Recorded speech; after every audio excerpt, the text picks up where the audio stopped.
Now, Friday Night Blitz on KEZI 9 News.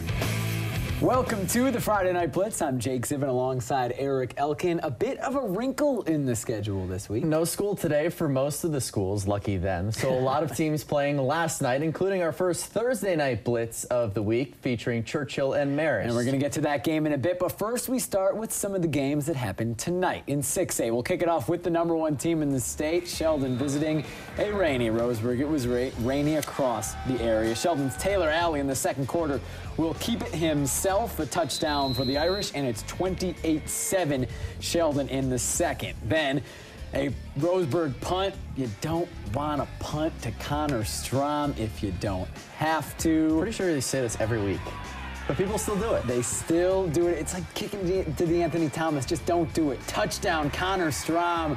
It's old hat for him, 35-7 in the second quarter. In the fourth quarter, Taylor Alley will find the other Strom on the team, Kellen Strom. Nice little stop and go from Connor's little brother. He gets in the end zone for a touchdown. It was made at 42-7. Sheldon still undefeated, still #1, 49-14 over Roseburg tonight. South Eugene hosting North Medford in our Friday Night Blitz game of the week on KEZI 9+. It was pouring. Scoreless in the second quarter. Troy Fowler slings one out to Jared Evans. Evans does the rest. 38-yard touchdown puts North Medford up 7-0. Later in the second, Fowler on the play action this time finds a wide open Nicholas Janakis, 10-yard touchdown run.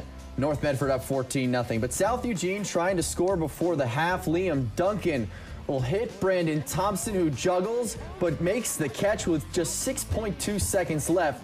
14-7 North Medford at the break. But the Black Tornado regained the momentum in the third quarter. Fowler rolling out, throws up a bomb to Colby Talbert, and Talbert just sitting there waiting, makes the catch. We thought he would get tackled. He didn't. 70-yard touchdown catch. North Medford comes to South Eugene and gets the win, 21-9 the final. Thurston hosting the Crater Comets. Thurston 3-1 in conference, trying to go to 4-1 right before halftime. Corey White flips it to Aaron Downs, who throws it a halfback past Cameron Lightheart. Thurston loves the tricks. They play such creative football. 27-0 Colts. Still in the second, Crater's Ty Fox dumps it to Carlos Higuera, who gets a few blocks down the field and a nice gain down the sideline, sets up a Comets field goal right before halftime, and it's 27-3 Thurston on top going into the break. In the third quarter, Thurston trying to put the game away. White hits Lightheart down the field. Thurston would go on, however, to miss a field goal, so it's 27-10 still a game. But Raymond Jabot, his second interception in the game. Look at the rain coming off the pads. Yeah, it was wet out there. Big game from Jabot defensively. Thurston wins 33-10. They play Sheldon next week for the title.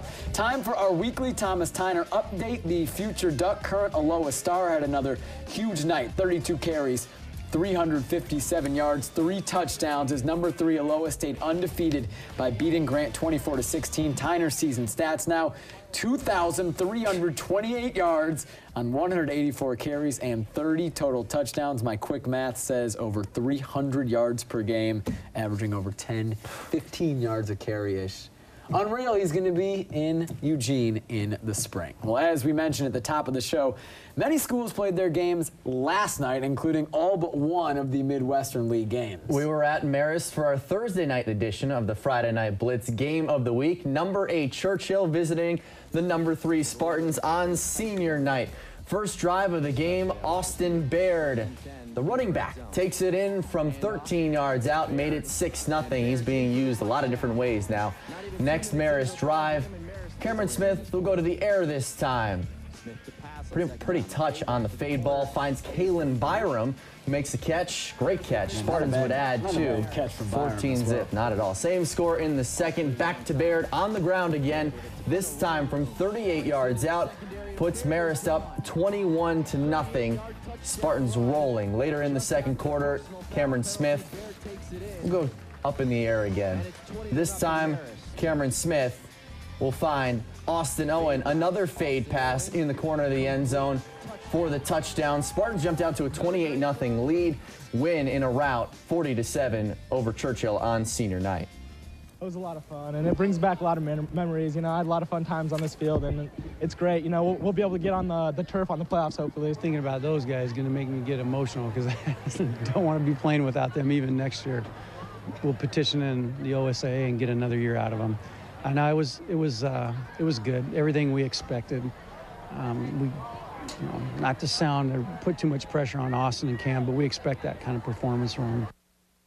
Number 6, Springfield, looking for its 6th win in a row, visiting North Eugene, trying not to overlook the Highlanders. They play Marist next week. First minute of the game, North Eugene fumbles, Springfield recovers. On the ensuing drive, Latrell Tinsley runs it in for the Millers. 7-zip Springfield right out of the gate. Later in the first, North Eugene punting, Taylor Traves returning.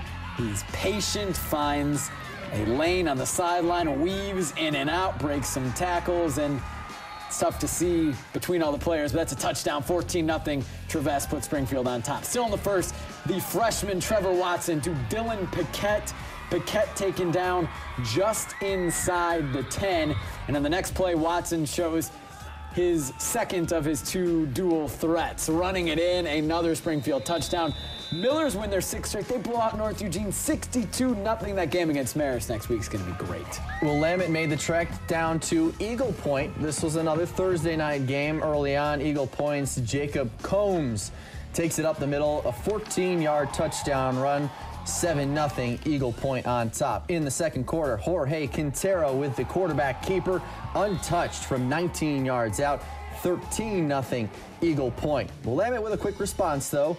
Kosi Mitchell hits Trevor White, 31-yard touchdown hookup. Wolverines would miss the PAT, so 13-6. Wolverines hanging around. Late in the second, more Quintero, though, this time through the air. Carlos Flores with a nice grab and fight to get into the end zone. 20-6 at the half. Eagle Point ran away with this one, 45-18. Marshfield down at Ashland. This the 5A game that happened tonight. Makes sense. Marshfield, long drive for them. They don't have to miss any school this way. Ashland's John Volz gets the handoff, slips past Marshfield's defense, and is in for a touchdown. That made it 39-0 Ashland. Marshfield trying for something positive. Lance Grisby hits Jacob McAvoy in the end zone for a touchdown. Marshfield on the board, 40-7. Later on, it's Austin Chandler at their own 30, gets the handoff and goes untouched. 70 yards for the touchdown.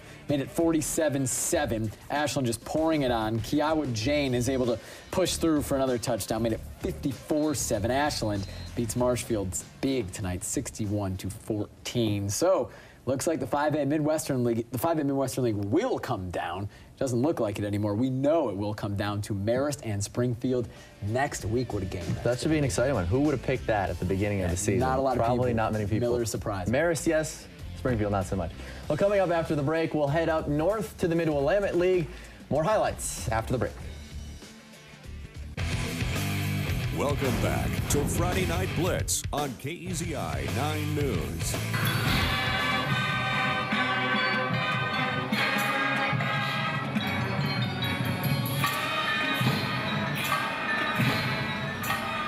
The sights and sounds of Friday night, bands, cheerleaders, fans sitting out in the rain tonight. They braved the elements for the first time, really, in this fall. Welcome back to the Friday Night Blitz. I'm Jake Sivan, alongside Eric Elkin. Silverton improved to 5-0 in Mid-Willamette League play last night with a 56-0 drubbing of Woodburn. Crescent Valley gets a shot at the Sean Mannion's father-led Foxes next week. But before that, the Raiders had to take care of business against South Albany to stay one game behind Silverton. Raiders trying to get on the scoreboard first. Kevin Takamori from 37 yards out misses wide right.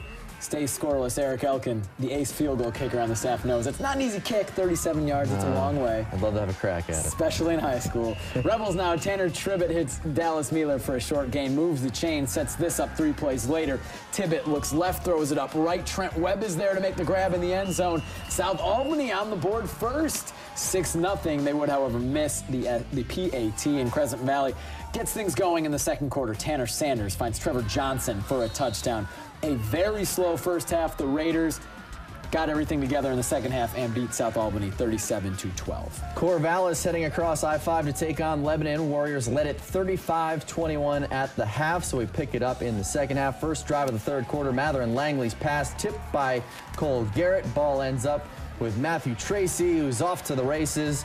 He just refuses to go down here, too. Look at the breaking tackles. Poor tackling for Corvallis, but finds the end zone. That TD would be negated, though, by a block in the back. Really just delayed the inevitable, though. Brandon Marquez runs the option, gets tackled, but how about the lateral to Braden Childress, who takes it in for 6, Lebanon up 42-21 after the PAT. Corvallis would score the next possession, but couldn't keep up with Lebanon. Taman Privratsky waltzes in from a few yards out. 49-28 Warriors. Marquez would add another score, 56-28. Lebanon runs away with a tough year for Corvallis. And also in Mid-Willamette League play from Thursday night, West Albany cruises past Dallas. Jake Lacoste runs for another 3 touchdowns. Cottage Grove on the road to Junction City last night picked things up in the second. Cottage Grove up 27-0 with the ball. Scotty Hittner finds Oscar Ruda, and Ruda is going to take it in. 34-0. CG on top later in the quarter. Hittner will add to his scoring total. Tanner Gates this time for the touchdown over the middle. Like Antonio Splits Gates. the defenders. A little bit like Antonio Gates. A little shorter than Antonio Gates, but a touchdown, which Antonio Gates scores a lot. 41-0 CG. 17 seconds left in the first half. Junction City finally gets something going. Cannon Sights returning that ensuing kickoff. A big return. Gets down into the red zone near the 10-yard line. And not a lot of time to score for Junction City. Byron Brown looking for Ben Fleming. It's tipped and caught. Brett Morris. Junction City's first touchdown of the night. That's all JC would get, though. Cottage Grove wins 62-6. Well, looking up at the college ranks, a bye week for Oregon, Eric, but some big news today on the negative front. A key player suspended. Yeah, Oregon defensive tackle Isaac Remington has been suspended indefinitely after getting cited for a DUII early this morning. We confirmed with Eugene Police that Remington was pulled over and cited this morning at around 12:30 a.m. According to a university release, the indefinite suspension is still pending, quote, clarification of the incident. The senior is tied for 3rd on the team in tackles for loss, and if he's suspended for any games, it will likely be true freshman Eric Armstead starting in his place. This is the first known incident with the law involving a Duck player since Josh Huff was cited for a DUII back in March. So potentially a big loss for the Ducks. I'd love to see how that plays out. Just an indefinite suspension as of now. The Beavers are in Utah getting ready to take on BYU tomorrow at 12:30, a game you can see right here on KEZI9. Steven Nelson is in Provo with the team and has more on the connections between the Beavers and the Cougars. Fetty and Wani Unga are twins, so they grew up doing everything together, including football. They both play on defense and both committed to play college ball at Oregon State. They were characters, man, them two together. I just remember, you know, especially on special teams, them two, they would absolutely just hammer guys, just knock them down. We was competitive about everything. I mean, who can eat the most, who can finish their food first, and then it went to who can beat up who to whatnot, like who makes the most tackles during the game. Now they compete for different teams. In 2010, Wani transferred to BYU for personal reasons, a decision that caught everybody by surprise, especially Fetty. I didn't know till the day he was leaving, so I mean, I had to make that clear with Coach Riley and Coach Banks that I just found out. I want them to make sure that they knew that I wasn't going, that I was here. Since Wani had to sit out in 2011, this is the first time the brothers will play against one another. Not only does that provide Fetty with some extra motivation, it may force their family in Utah to choose between the twins. There was some talk about making shirts with both logos on them. So, I mean, I don't know, but hopefully they weren't orange. How about another connection between Oregon State and BYU? The last time the Beavers came to Provo was November of 1986. They had a starting junior safety on that team by the name of Bronco Mendenhall, who, of course, is now the head coach for the Cougars. And by the way, the final score of that game, a 10-7 Beaver upset. Given the way both of these defenses are playing in 2012, you could see a similar score tomorrow. Reporting outside Lavelle Stadium in Provo, Utah, Steven Nelson, KEZI 9 Sports. Thanks a lot, Steven. Again, that game at 12:30 tomorrow afternoon right here on KEZI 9.